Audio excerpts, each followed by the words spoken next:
So Modern Jam uploaded this video called The Most Absurd Takes in NBA History. 27 straight minutes of bad takes is insane. Whew. Let's get it. Is that Laura Ingram? All right, let's get it started, bro. Let's get it started. Stephen A., is LeBron James a first-ballot Hall of Famer right now? Without question. It's nothing to even think about. I think that Tiago Splitter is already a first-ballot Hall of Famer in the Basketball Hall of Fame because everybody gets in. I think Carissa's going to get in due time. Stephen A. Smith will get in due time. Maybe. That's a big maybe, but... Whoa. Nah, I genuinely think Stephen A. might get in as a media personality, as a contributor, though. So, hey, Skip, already 3 bad takes in 20 seconds, bruh. Hot takes. We make them all the time. Sometimes they're extremely biased, or other times we might have saw something once or twice, then we got persuaded instantly. And hey, I'm not gonna act like all our predictions suck. Yeah. How about Mike Malone? The dude wouldn't trade the 41st pick for the 1st or 4th pick in the draft. Some of these other young bigs who are all talented. You know, the kid in New York, Minnesota, Philly. I don't know any of their names. I know this kid's name though. I know Nikola Jokic, and I wouldn't trade him for anybody in the world. He's a special young man. He's a special young talent, and he's only going to get better. That isn't the only wild take that happened to work out. What about a permanent one? Remember the 2011 finals team with Dirk that beat the Heat's Big Three? Well, Jason Terry was so confident that team was going to win the chip, he got it tattooed on his arm before the season even started. We have what it takes right now. That's actually crazy. To go into the season thinking you're about to win the championship, specifically in the offseason when the LeBron James Big Three formed? Bro. Okay, Jet. I like that. That's crazy. Right now in this room to win a championship. I'm going to get a tattoo of the trophy right now to show you what I mean. Man, you crazy, Jet. That's what these guys tell you crazy, man. He is. I mean, hey, worked out. Show up to shoot around the next morning. Coach done talking. I showed Coach. I'm serious, baby. We're going to win it all this year. Right here. I got a tattoo to prove it. Jet, you're a nut job for that. I can't even lie. But I guess Jason Terry must know an incredible amount of ball. Because me personally, I don't care if I got MJ, LeBron, and Wilt Chamberlain on my team. I'm not getting a championship tattoo until the second that clock expires in Game 7 of the finals. Facts. Because then you'll end up like this. Spoiler alert, the Warriors won the 2022. Yeah. 2022 Lakers championship tattoo, and that shit look like ass. Ooh, and that looks like a real tattoo too, man. You see the rashes, you see the red marks. Ooh. Oh. Championship, and the Lakers, they didn't even make the playoffs. Here, I fixed the tattoo for you, bro. But even though they may not be permanent, you know what they say. Once something's on the internet, it's out there forever. And man, let me tell you, there's some absurd takes out there on the internet.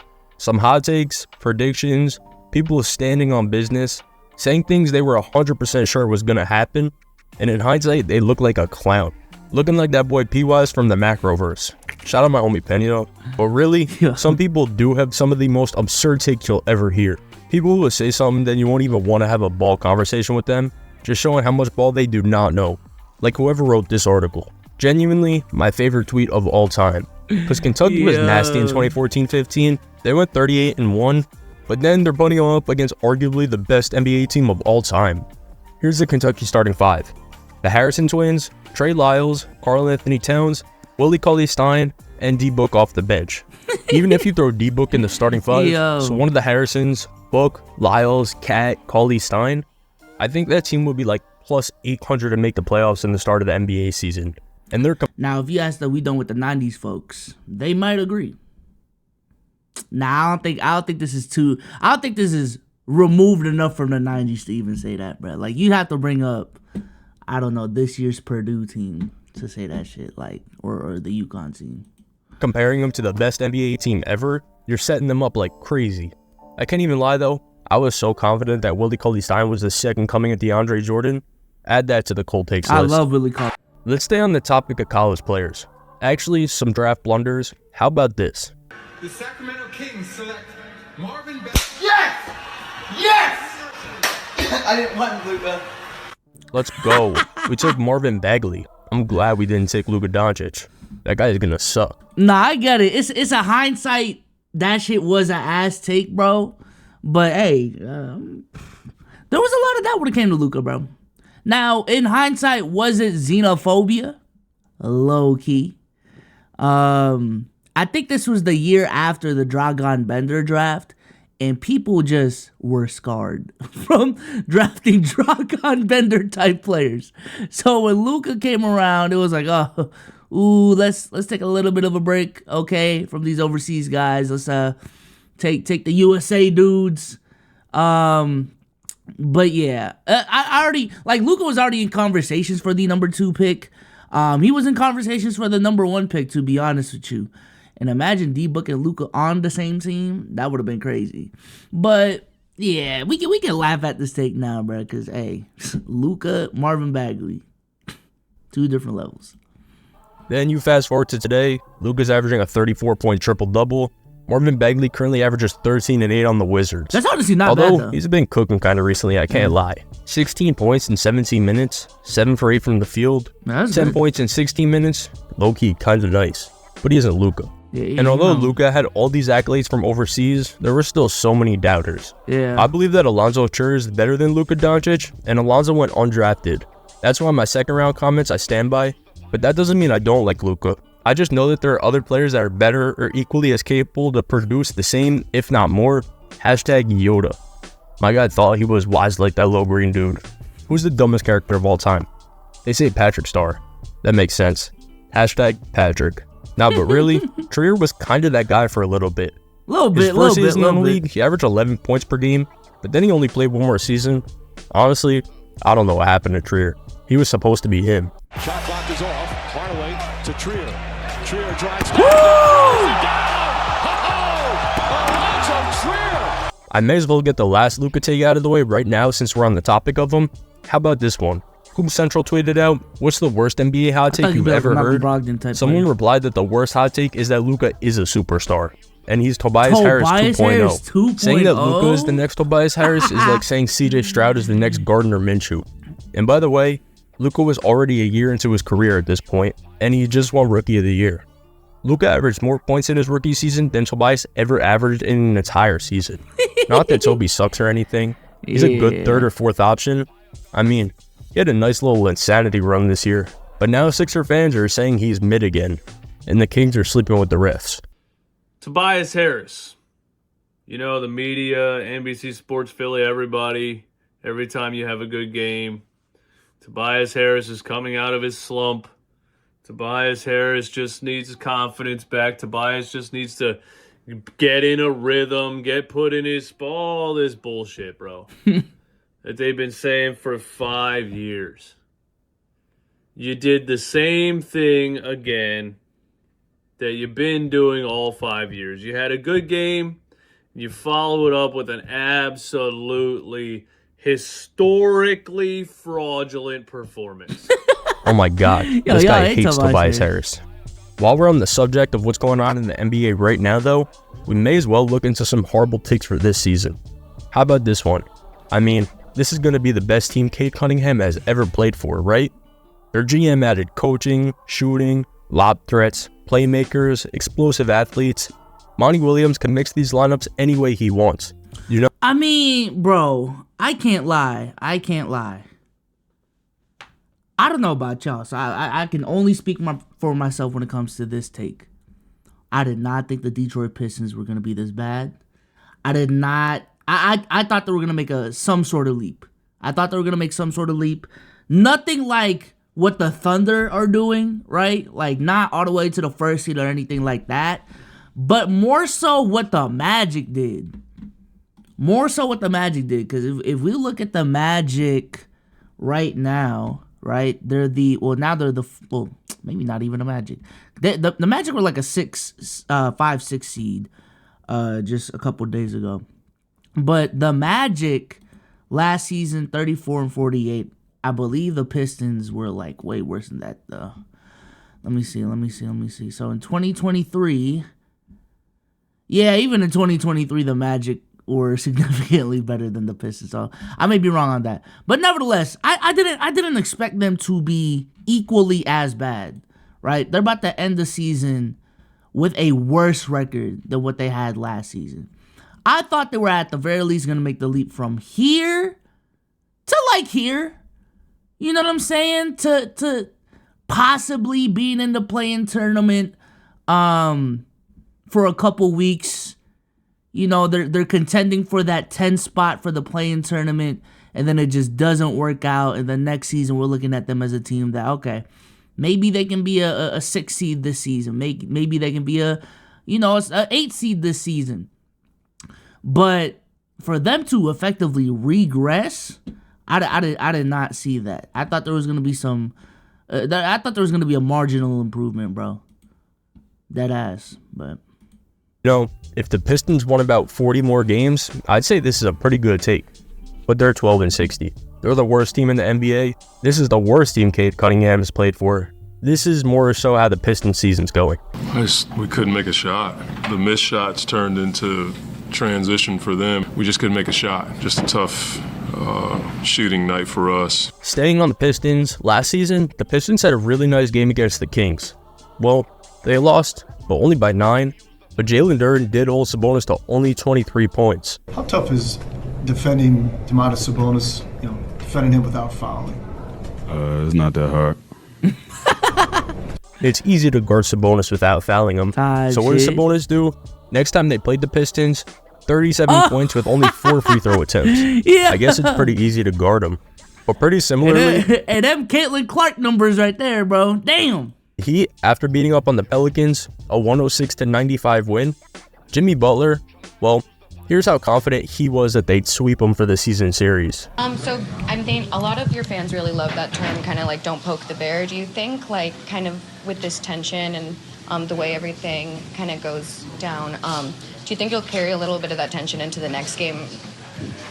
Oh, the next time we play them? Yeah. I mean, sure. We'll beat them the next time too. We're just a better team. I'm not gonna say that they're not a good team, but I don't think this really matters. I think that when we get them on our home court, it's gonna be a different game. I hope that they're healthy, and it's gonna be the same outcome. Well, fast forward to their next matchup.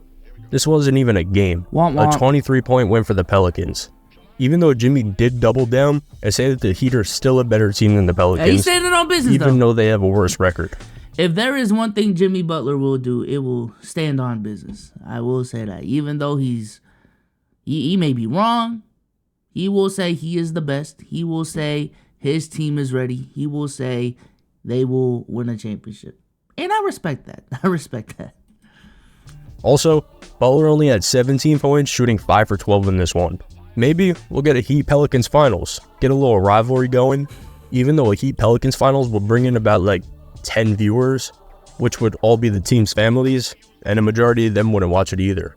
Honestly, after that fight they had though, I would tune into a Heat-Pelicans finals, I can't even lie. Even though you got a better chance of hitting the lottery, then on the way to cashing the lottery ticket, you get struck by lightning, and then 20 minutes later, Steve Kerr calls you and tells you he's benching Curry in the fourth quarter for you. There's a better chance that happens than the Heat-Pelicans finals. Even though I wouldn't even be surprised if Step 3 really did happen. But speaking of Curry, thank God 2019 was the last year he was good. Because you remember when Patrick Beverley told Steph Curry, you had the last 5 years, the next 5 are mine. Well, since 2019, Curry's made 4 All-Star teams, 4 All-NBA teams, a scoring title, a championship, and a Finals MVP. But Pat Bev technically wasn't wrong. He made a defensive team. Curry made none. So you never know. When he said this, he could have been referring to who was going to make more defensive teams in the next 5 years. And if that was... I will say this, man. After 2019, when that team dispersed, I was like, whew.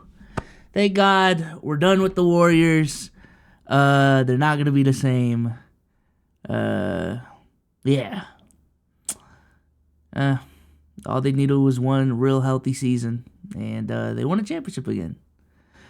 But hey, maybe we're actually done with them now, though. Hopefully. I don't know, bro. I like Golden State. I ain't gonna lie. I was a fan of them when they were dominating the league. I think there was a time where I looked like a damn near Golden State fan like in 2013, 2014, 2015, and 2016. Once they got KD, I was off of it, man. For real. I was, okay, this is too much right here. This is too much.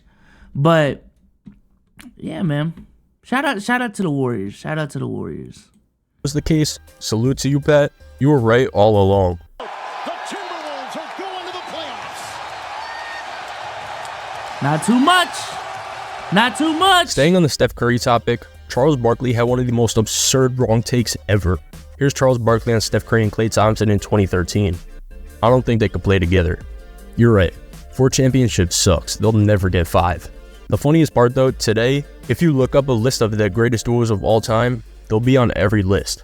5th, 17th, which seems way too low. 4th, any list you check, you're gonna find the Steph Curry-Klay Thompson duo. But speaking of duos, even getting their own Sports Illustrated cover together, this duo is gonna be fun. Steve Nash and Dwight Howard. If playing a total of 44 games together is considered fun, then hell yeah, that was definitely fun. But this was some of the worst seasons of both of their careers. When they play with each other, Nash, 12.6 points per game, 6.4 assists. Dwight, 16.2 points per game, 12.9 rebounds. So I guess not horrible numbers, but definitely not Sports Illustrated cover numbers. This is more like how these guys played together. Secure the ball. Nash tied up. Ball deflected. And Nash and Howard. I don't remember them just running a lot of pick and rolls with Steve Nash and Dwight Howard. Maybe I need to rewatch the tape. But it's like, oh my God, you have one of the greatest lob threats in history. You have one of the greatest pick and roll point guards in history. Run a pick and roll with Nash and Dwight, bruh. I guess it's just the combination of, it is Kobe's team, so he needs to get his touches. But in hindsight, I still believed in that team. For real. I don't think that team really got a fair shot because of injuries to Dwight Howard, to Steve Nash, to Pau Gasol. I really wish that team was much healthier. I really wanted to see this finals matchup right here, bro. The Big Three Heat versus that Laker team. I think one of the biggest basketball travesties in history is the fact that we never got a LeBron and Kobe finals. I think that matchup right there would have easily been the most viewed NBA finals in history, and it didn't really matter when it was. 2013, 2009, just any time within that time span of LeBron was peaking for real and Kobe was still that guy, that would have, that would have been groundbreaking right there. It's kind of like in boxing, if Manny Pacquiao versus Floyd Mayweather never happened. And it never happened for the NBA. Not seeing Michael Jordan versus Hakeem is probably another big one. We literally went through 2 eras, chat, where like the 2 best players never went head to head. And I think that's so crazy when you really think about it. In the 90s and the 2000s, the 2 best players of that era never really went head to head in the finals. I understand LeBron, Tim Duncan and Shaq were better players within that era. But hopefully y'all get what I'm saying. Like in the 60s, we got Wilt and Bill Russell. In the 70s, that's a whole different story right there. 80s, Magic and Bird. Even in the 2010s, we got KD versus Bron. We got Steph versus Bron. But we never got Kobe versus Bron, and that hurts my soul, man. That would have been a great matchup. Getting into it about Nash was telling him to move. Howard said he's wide open. The smaller guard was trapped. Howard wanted it thrown up. But this is the garbage you can't have. You can get into it, but it's just happening too often. And it's always over the ball instead of over defense. Well, speaking of Dwight Howard, how about this one? Watch Dwight Howard win back-to-back championships with the Rockets. Well, Dwight ended up playing 3 seasons with the Rockets. No championships, unfortunately. But the Rockets have 2 championships in franchise history. Not a Dwight diss, one of the most fun players to watch growing up, but both the Rockets chips came with Hakeem Olajuwon. Who did this dude think Dwight was going to be for the Rockets?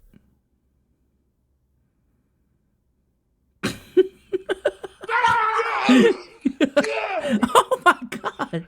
I knew it! I knew it! Alright, I want to look at some funny takes, like this one. Take Isaiah Thomas, shrink up to 4'8", give him 50 pounds of pure muscle without losing any speed, add 2 feet to his wingspan and 10 inches to the circumference of his head. How good is he? Then he gave us a little rundown. The fuck? 4'8", 235 of pure muscle, 8'2" wingspan, very wide head. It prevents the lower portion of opponent's vision, and it doesn't weigh him down. Can he still make it to the league? Is he better or worse? Defensively, is he now better with a little extra muscle and wingspan, or is the height too much to overcome? As funny as this question is alone, thankfully, he attached a visual of how it would look after this. Here it is. Honestly, now that I think about it, short, jacked, insanely skilled still, this is just Eric Bledsoe. He got muscles for no reason, Eric Bledsoe. I mean, they used to call Eric Bledsoe mini LeBron. But for some reason, Isaiah Thomas always gets dragged into these funny hypotheticals. Who would be a better defender? Andre Roberson or Isaiah Thomas with a gun? Isaiah Thomas can't actually shoot the player since that's a foul. Probably flagrant, but we'll see how Tony Brothers sees it. Isaiah can, however, shoot the ball midair on the way up, and that's a block. Crazy, bro. Assume the crowd is protected by bulletproof glass. He can also use it for intimidation since the other players will have no idea why he has a gun on him. Bro, if Isaiah Thomas is allowed to shoot the ball on the way up, you give him 2 days of training with Michael from GTA, he's averaging 20 blocks a night. Fuck you doing? Nothing? Really? Go away. Shit. Fuck you! What the fuck? Disrespectful little asshole! Keeping it on the funny side, this guy actually brought up a really good question. Picture this. If Brad Wanamaker married Thonmaker, would he achieve the goal of wanting a maker? Brad Wanamaker wants a maker, as indicated by his name, I want a maker. Well, if they get married, his last name will go from Wanamaker to Maker, which means he got what he wanted. However, yo, y'all are so fucking bored, bro, in NBA. What is this? However, this assumed Thonmaker is classified as the male counterpart. Otherwise, Brad would still be wanting a maker, and Thad would lose his maker. Honestly, this is a really good question. Would Brad finally get a maker, or would Thon lose his maker, then want a maker? So, find out on the next episode of Dragon Ball Z. Yo, y'all are bored, I never bro. watched Dragon Ball Z, I just know that's what they say. I think. Hey, but besides that, I want to talk about one of my favorite cold takes ever. Look at these predictions. Markelle Fultz. Let's see. Markelle Fultz star. Lonzo Ball star. Jason Tatum bust. Josh Jackson star. De'Aaron Fox role player. Jonathan Isaac slept on star. Lauri Markkanen bust. That boy went 0 of 8. The only one he low-key might have hit on in hindsight was probably Lonzo. I wish we got to see his career pan out without the injuries for real. But even Lonzo, realistically speaking, he'd probably end up being a high-level starter. Never really a star.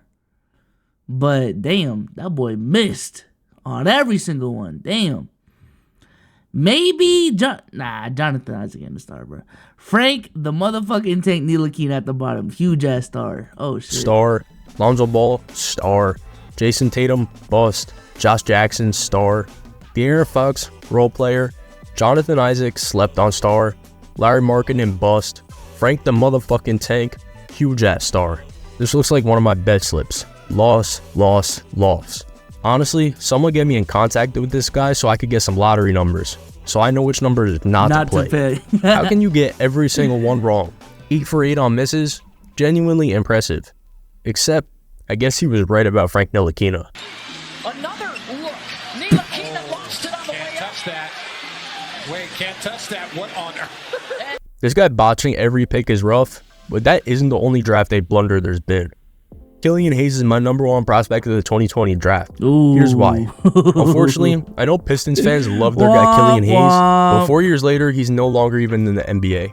I remember seeing something. I couldn't find it. I keep looking for it, but I still can't find it. But it said something about how there's no real draft busts like an Anthony Bennett or like a Jan Vesely anymore. But Killian Hayes brought that monster back. Shout out to Killian Hayes. Wouldn't let the nature of bust go extinct. A career 8 points on 38-28 splits, and even picked after Killian Hayes, Denny Advia, and Tyrese Halliburton. But come on, Detroit, give the guy one more chance. Although, I know you guys won't. But speaking of draft day blunders, I always talk about how much I like Bill Simmons on this channel. Well, look how excited this dude was when the Celtics drafted James Young. Not too to much. recap, we got a guy who could have been a lottery pick, and we got a guy named Marcus Smart. Not too much on James Young, bruh. You know what's crazy, man? There's a couple players in Celtics history that I genuinely feel like never really got the shine that they deserved because of the fact that we were contending. I think James Young is one of those players. You know what I'm saying? His first couple of years, now understand, like, when he came into the league, the Celtics weren't good, but his first couple of years, he was in the D-League/G League a lot, and by the time, you know, year 2, year 3 came around, that's when we were contending for a championship, but that's when we were a playoff team for real, and we were, like, in win-now mode. So, yeah, man, James Young, I think, hell, more recently, bro, Delano Banton.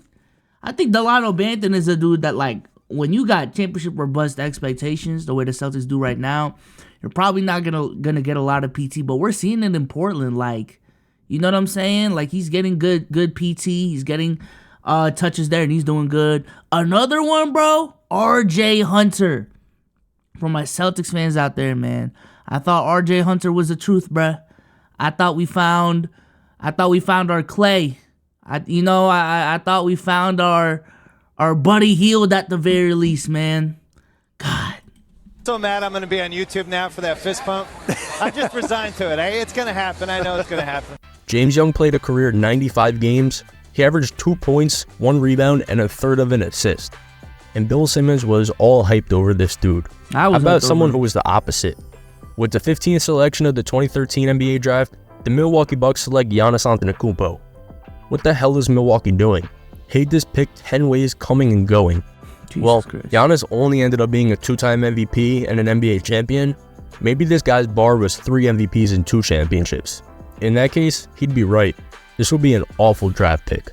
But I think when it comes to draft selections, bro, I feel like most of the time it really is just a crapshoot. Well, not most of the time, but there is an element of it of like, okay, we're taking a risk on this player, right? And there's a 30% chance that he actually becomes a superstar, a 60% chance, or a 70% chance that he becomes just a role player. But we need him to be a star. And in hindsight, we can say it was a bad or good draft pick, but in the moment, it's just, you know, you took that risk, and from here on out, it either pans out or doesn't. I know that sounds like a head-ass take that I just said, that I'm hearing myself out loud, but I don't know. I be reading financial books, chat, and they was talking about that the psychology of money. You know what I'm saying? The outcome doesn't necessarily mean the input was a bad input, if that makes sense. Reality, it's funny to see when people get upset over draft picks they think are gonna suck but end up being great. There were the Knicks fans with Kristaps Porzingis. Remember that? The New York Knicks select Kristaps Porzingis from Liepaja, Latvia. He last played for us. Porzingis isn't the only current Celtic that fans were upset when he got drafted though. How about Jaylen Brown? Look at these reactions. With the third pick in the 2016 NBA draft, the Boston Celtics select Jaylen Brown. That boy was hype. The Boston Celtics select Jaylen Brown from the University of California. I mean, you hear people getting hype. You hear a couple boos in the chat, in the crowd. I think it's important to, specifically about this draft, it's important to understand it was going into it, it was a 2-man draft. Ben Simmons was going number 1, Brandon Ingram was going number 2. You got the next Magic Johnson and the next KD at 1 and 2. After that, no one knew what the fuck was going on. I felt like, at least. Like, I was paying attention to the draft boards leading up to that day as much as I can. And the amount of different picks between Jaylen Brown, Buddy Hield, Jamal Murray. Let me look back at that draft because Chris Dunn. Yeah, there was just a lot of players given the Celtics situation that whatchamacallit, that could have went there. Those were the main ones though. I didn't hear a lot of Marquise Chris going to the Celtics. I didn't hear that much Jaylen Brown. That was the thing that shocked me. I thought Jaylen Brown was gonna drop to like this range right here, but for the 3 picks specifically, I was hearing Dragan Bender's name, I was hearing Chris Dunn's name, I was hearing Buddy Hield's name, and I was hearing Jamal Murray's name. Jaylen Brown was not in that discussion. Now in hindsight, did he end up becoming the best player from that draft? Arguably, I would still probably say Jamal and Brandon Ingram ended up being better. Which, side note, I guess a bad take of mine as well. I was a little shaky on how Brandon Ingram's career was going to pan out after his rookie season. He just looked way too skinny, bro. And I don't think he ever fulfilled the next KD expectation. I think in hindsight, those expectations were crazy to put on Brandon Ingram. But,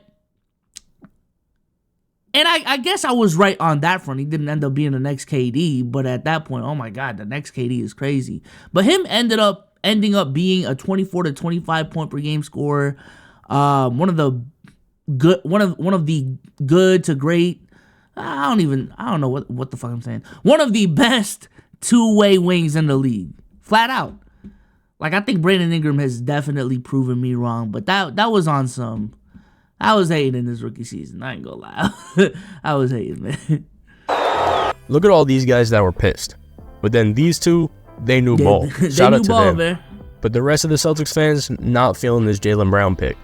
Nowadays, Jaylen Brown, 3-time All-Star, Celtic fans wouldn't trade this guy for the world. And honestly, he's been really impressive this season. Shout out to him.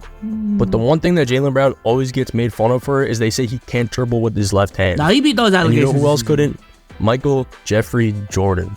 That's why we done with the 90s. But we taking it back further to the 80s. How about this? Look for the Bulls to eventually trade Jordan. I wonder how that'd work out. I'll read out quick the important parts of this article. The Bulls would not be a serious playoff contender with a one-man offense named Jordan. Bro, read this. Even though the Bulls are a generally mediocre team, people are paying $10 to $15 to watch them play. That also remains true on the road where Chicago remains one of the better attractions. That's crazy.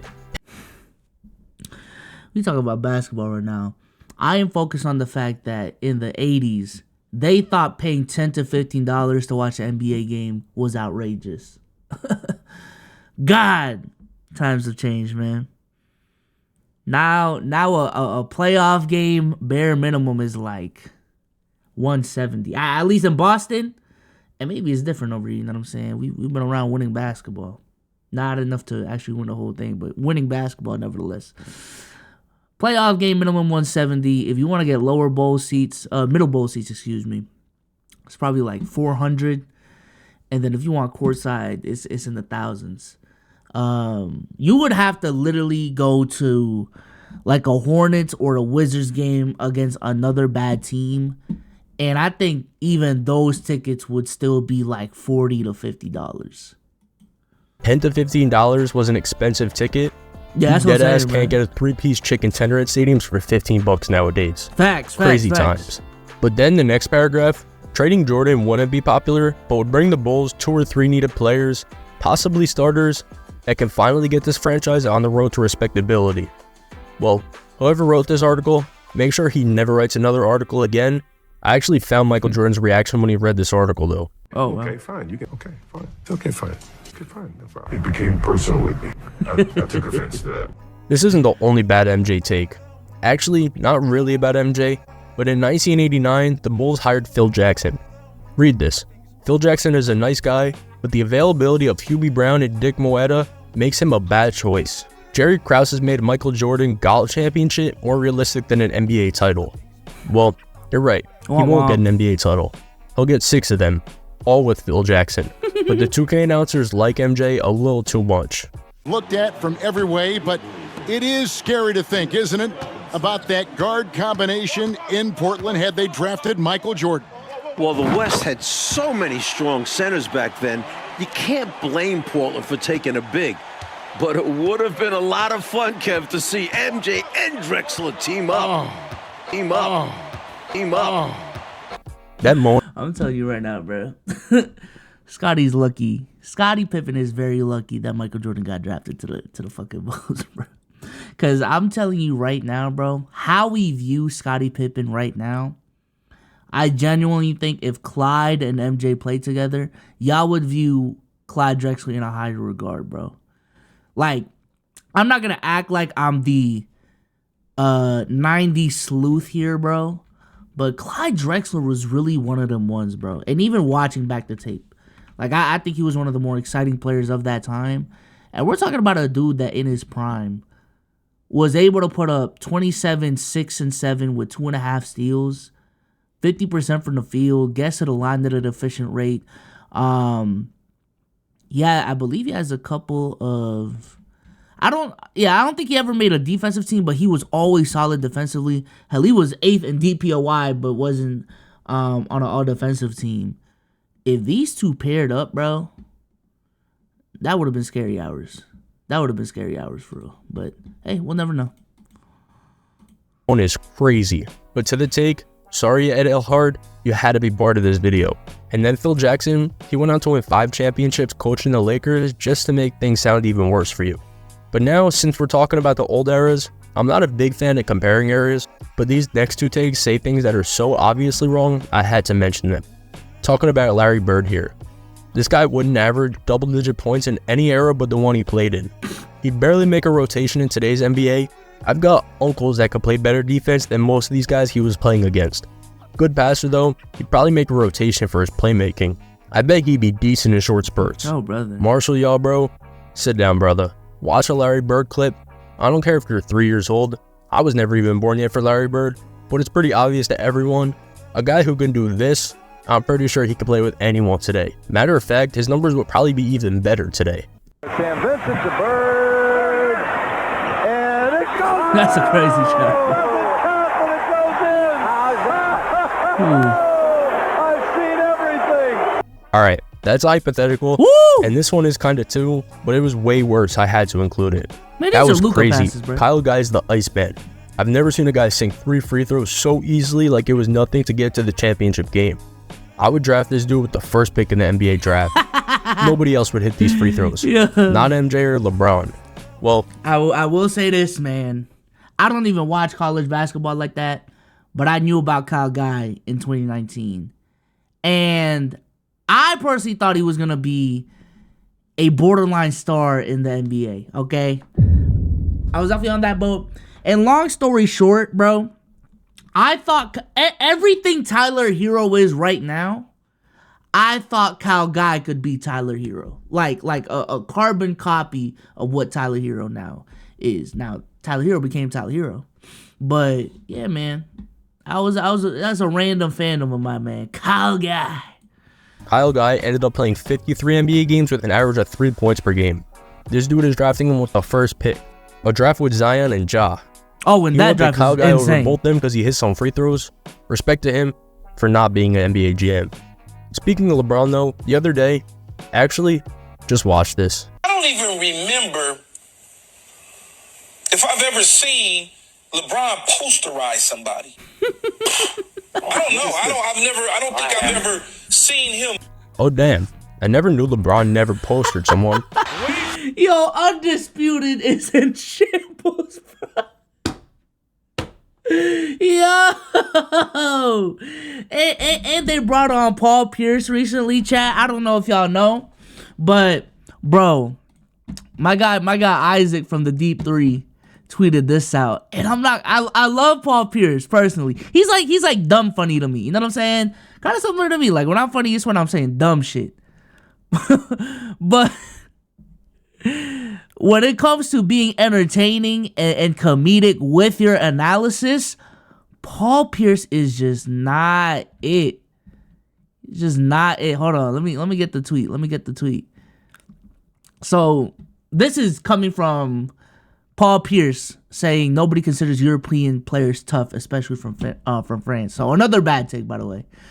Isaac says Paul Pierce has a unique combo of being awful at his job. Let me say that again. Paul Pierce has a unique combo of being awful at his job while also not being entertaining at all. Most of the other yappers are at least funny and good on camera. No redeeming qualities in sight here, bro. And I was like, damn, this is crazy. But is he wrong? I don't think he is. I don't think he is, man. Because again, like, if you're about to yap and, say bad takes, at least be entertaining with their delivery. That's from just an outsider looking in, bro. At least when you say shit, say it with good delivery. Say it with funny delivery. And I think genuinely people will accept bad takes because of the fact that it's entertaining. You know what I'm saying? But when you're saying bad takes and your delivery is off, now you just look like a dumbass. And I think with Keyshawn and Paul Pierce, that's the same thing. And I think Skip Bayless, his brand of comedy, that shit is just not funny anymore. It's the same thing. Like, LeBron jokes don't hit anymore. How many times can you talk about the Cowboys? And when he talks about shit, now it's not funny. We all know they're bad takes already. So at that point, why am I watching? You know what I'm saying? But nevertheless, saying LeBron has never had a poster is crazy. Obviously, he's about to play the Jason Terry clip right here. He also dunked on Tim Duncan early in his career. He had this one against Portland that was crazy. Yeah, 2018. Ooh, I don't want to play for copyright reasons, but 2018 Bron booming in Portland, that dunk was insane. Like, these are just off the top of my head, bro. This is crazy. From behind takes it away. Chalmers, pull, dang! Well, at least he never postered someone. Set from downtown. Here comes LB! Yeah, another one. Well, the thing is, at least LeBron never put somebody on a poster. All right, I think you get it. This is the one I was talking LeBron about. has put a lot of people on a lot of different posters. But at least LeBron is 30. Thank God this fuckery won't go on for much longer. That's a genuine classic tweet. Over 40,000 likes. And to make it funnier, since LeBron has turned 30, he's averaged 26.7 points per game, 8 rebounds, and 8 assists. But honestly, LeBron turns 40 next year. Thank God this fuckery won't go on for much longer. Honestly, it probably will go on for much longer. LeBron James is the oldest player in the NBA. Your reaction? We all remember the big three LeBron played. Hey man, Bron made it official. And it's gonna be a sad day when it happens. And it's getting closer and closer, bruh. Bron, the way Bron was talking, he got 2 more years left. He got 2 more years left. And I don't think even it's an athleticism issue, it's a health issue, bro. It's what else does he need to accomplish? I think for the most part, his legacy is cemented. Not even for the most part, his legacy is cemented. I think going from ring 4 to ring 5 does nothing to his legacy. If you don't think LeBron is the GOAT by now, what does a 5th ring do? That's still not 6. He's not 6-0 with a 5th ring. What does that do for you? If you already think LeBron is the GOAT, him getting another thing, again, that already doesn't change it for you. You probably thought he was already a GOAT after ring 3. He's won on multiple teams. He's done it in the East and the West. He's got an MVP. I don't think he needs a DPOY in his career. Maybe he wants to do the dunk contest. Probably not at his old age. It's time. I think it's time for LeBron to step down and become LeDaddy James. And I know that's a crazy statement to say, but Bronny and Bryce are growing up. I do think Bronny specifically needs the guidance of his dad when it comes to navigating his basketball career. I think it's something that might require his full undivided attention. And it's time for LeBron to move on, man. It's time for LeBron to move on. I also think it's time for the NBA to move on from LeBron. We need to figure out what the NBA is going to look like without LeBron. I think for damn near a decade, we have been so reliant on LeBron carrying storylines, along with Steph Curry. I do think Steph Curry has helped in that regard, but Steph Curry, in my opinion, he also has maybe not 2, but 3 to 4 years left. Got to look at the future. We got to accept it. We got to move on to that new era of NBA basketball. But I will say this, the same way the NBA just has not been the same since Kobe left, even though there's been great basketball being played, the league was it just had a different feeling when Kobe was in there. I think the NBA without LeBron is something people will it won't feel the same. You know what I'm saying? LeBron, he's been in the league for 20 fucking years, bro. There are 20-year-olds, grown-ass adults who do not know what NBA basketball looks like without this man in the league. And I think when LeBron retires, bro, that might be the next time I cry on some NBA shit, bro. Last time was when Kobe passed away. Rest in peace, Mamba. Rest in peace, Gigi, and all of them. But the next time I cry, 1, if the Celtics win a championship. 2, once LeBron retires, bro. It's gonna be a sad day. Played for, of course, Braun, Wade, and Bosh. Well, remember when they lost to the Mavericks in 2011, their first year together? Jason Whitlock? Yeah, I went there. Big 3, cooked. Might as well blow it up. Honestly, I'm low-key impressed he used the word cooked in 2011. I feel like that wasn't a thing, but he dug deep into it. He should pull the plug on the Big 3. They're done. Miami's Big 3, LeBron James, Wade, and Chris Bosh, add Eric Spoelstra, and front-running Heat fans too, toast. All of them. What is this dude so mad for?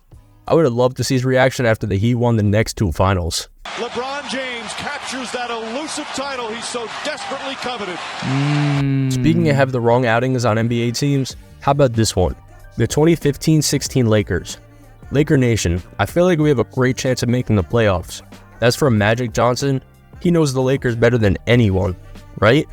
Well, the Lakers went 17-65 that season, the worst team in the West.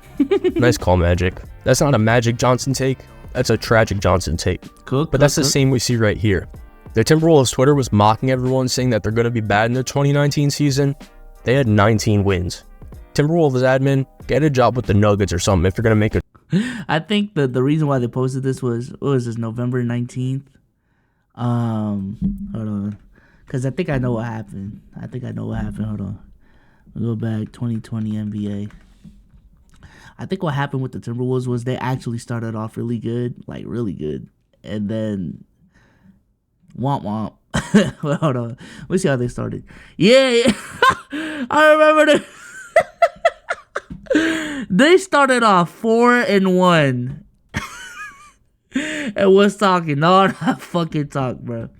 In hindsight, they beat the Charlotte Hornets, which, this is the ass Hornets at this time. They didn't even have Kemba. So they beat Devontae Graham and Terry Rozier. And then they beat the 2019-20 Brooklyn Nets. Okay, they did have Kyrie. Oh, wait. Nah, they didn't have KD this whole season. I don't even think Kyrie played. Hold on. Did Kyrie play? Let me see. Okay, Kyrie did play. Oh, yeah. Oh, I remember this now. Kyrie did drop 50 in the opening season opener. And then they faced Miami 20. Okay, that's a good win right there. And then they faced the Wizards with the who was on the Wizards during this time, Brett? Who was on? Ish Smith, Bradley Beal, Rui, Thomas Bryant, and Isaac Bonga. Look at the bench was carrying for the Wizards, but goddamn, man. Tough take. A tweet like that. The Wolves were a mess that season, but this was the year before the Wolves took Anthony Edwards first overall. I want to bring it back to the draft. A few years prior, Ben Simmons was getting drafted. Michael Wilbon tweeted, "You can have Ben Simmons if you like. I'll take Bryce Johnson 100 times out of 100 on my NBA team." Who is that? First, I don't even know who Bryce Johnson is. Let's check. Out to Cook, taken away by Tokono, and he'll push it to Bryce Johnson, who not only dunks it home, but gives out I vaguely remember him now. Alright, yeah, this dude is nice. Him now. But years later, everybody was retweeting that Wilbon tweet. Remember, Ben Simmons was an All-NBA player. He was great at one point. Wilbon said, for all the clowns out there retweeting that I said I take Bryce Johnson over Ben Simmons, the context was college basketball. Until you circle back and see he literally said, on my NBA team. Nice try, Wilbon. But besides that one, I found an even worse young player take. The more people I talk to, the more I watch, the more I see a lot of Kid and Moutier's game. Not real explosive, controls tempo, ball on a string. Alright, this one's crazy. Emmanuel Mudiay, the Jason Kidd, is just awful. Although I can admit, during the draft, I thought Mudiay was him. Yeah. And although he never panned out, he still is one of the coolest game winners I've ever seen. I thought he was the next great athletic guard in the league, bro. With the likes of a John Wall, with the likes of a D Rose, with the likes of a Russell Westbrook. I thought in that realm, he was next up. In hindsight, it was John Morant. But, nah. He's got Mudiay. Travel? Let's it go! Ooh, that's crazy. Pushing it back a little further, everyone remembers when the Pistons took Darko Milicic over Melo, Wade, and Bosh. Well, check this out. This was Milicic's coach during the draft process. He's going to own the game. Own the game. You're going to have to build a new arena. The only thing that can destroy a kid like that is a woman. Well, Milicic actually did build an arena with all the bricks he shot. A big part of the defensive story. Darko tries a tray. Comes up a little shot. Bro, I need to see the pre-draft workout footage from Darko Milicic, bro. Because from my understanding, the main reason why he went up in the draft was because of something that happened in the pre-draft workout that just wowed everyone. He must have went like 90% from all the three-point attempts on like 200 attempts. Like it had to be something crazy for all of these scouts to hype him up during that time to put him over Melo, Bosh, and Wade, bro. I need to see that footage, cause it can't just be a hindsight is 2020 thing, bro. Or it obviously is a hindsight 20, but there had to be a reason during that time that he went number 2, bro. And I do think, again, from what I've heard, he had a crazy pre-draft workout. I need to see exactly what happened. Was he just dunking on straight NBA dudes? Was he, I don't know, cooking Ben Wallace or something? Like I need to find it out, bro. Crazy. Alright, I have 2 more takes. I saved these 2 for last because I know you guys of course love the stars in today's game. Well, SGA in 2020, an anonymous GM said that SGA isn't even on the same level as Evan Mobley and Jalen Green. As much as I love Shea, he's not quite at the same level those guys are. That wasn't a bad take during that time. Yeah, he's not at the same level. He's like 10 levels above. Good thing this GM stayed anonymous though. That's one thing I never understood. How can you be an NBA GM and be this off? But besides regular GMs who are off, there's Twitter GMs. This guy was in a debate about Giannis in 2019 after... To be fair, like just this season, bro, a lot of NBA fans, and I was on the fence about him, was ready to give up on Jalen Green. A lot of NBA fans saw the slump that Scottie Barnes had from his first and second year and said, ooh, you regressing in your second year is kind of crazy. This might be the player that you are. Scottie Barnes is now, again, back to being one of those bright future dudes in the league. So, you know, I think bad takes are just bound to happen. We all can't be right, 100% right on our predictions. He won the MVP. Here's the 15 players he named better than Giannis. LeBron, AD, KD, Harden, Paul George, Jokic, Curry, Clay. When was this? KP. This guy was in a debate about Giannis in 2019 after he won the MVP. Here's the 15 players he named better than Giannis. LeBron, AD, KD, Harden, Paul George, Jokic, Curry, Clay, Dame, Russ, Kawhi, Embiid, Draymond, Kyrie, and a healthy Boogie. All better than 2-time MVP Giannis Antetokounmpo. Draymond. I mean, do I even need to explain why this is a bad take? Look at this list.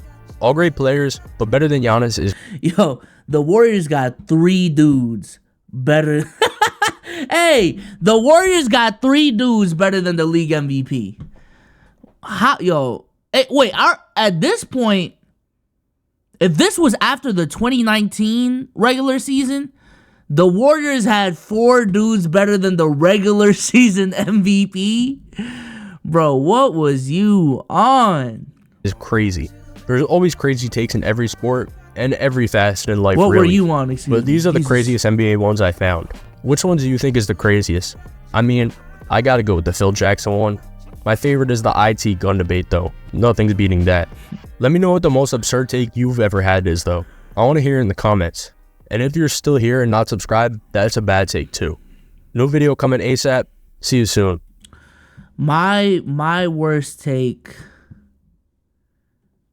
Shout out to Modern Jam. Let me toss him a sub. My worst take. 2017 NBA draft. I was team Josh Jackson over team Jason Tatum, man. Yeah. During that draft, I believed in Josh Jackson being the next Kawhi. They were touting him as the next Kawhi. You know what I'm saying? Jason Tatum. I thought Jason Tatum, chat, was gonna be a really good offensive wing in the league. But that was about it. Like, he wasn't going to become a defensive... Like, right now, I can say he's a very... I can say Jason Tatum is a good defender. I also thought he was going to be a good scorer, but not... And I understand y'all about to drag it, but not 27, 30 point per game level scorer. I seen 22. I seen 23. I don't know, bro. I kind of like... Imagine Brandon Ingram right now, but not even as good as Brandon Ingram defensively. And obviously, he still isn't the passer that Brandon Ingram is, but not the passer that Brandon Ingram is. Like, whatever that player, maybe that's Tobias Harris. Am I thinking of Tobias Harris? I thought Jason Tatum was about to be Tobias Harris, but I thought Josh Jackson was about to be Kawhi fucking Leonard 2.0, bro. That's how much I believed in those draft comparisons. But nevertheless, shout out again to Modern Jam for the video. Fantastic video, bro. Go ahead and check out his channel. Links will be in the description down below. It is on your screen right now. Great guy, good guy. With that being said, I am out, man. Peace.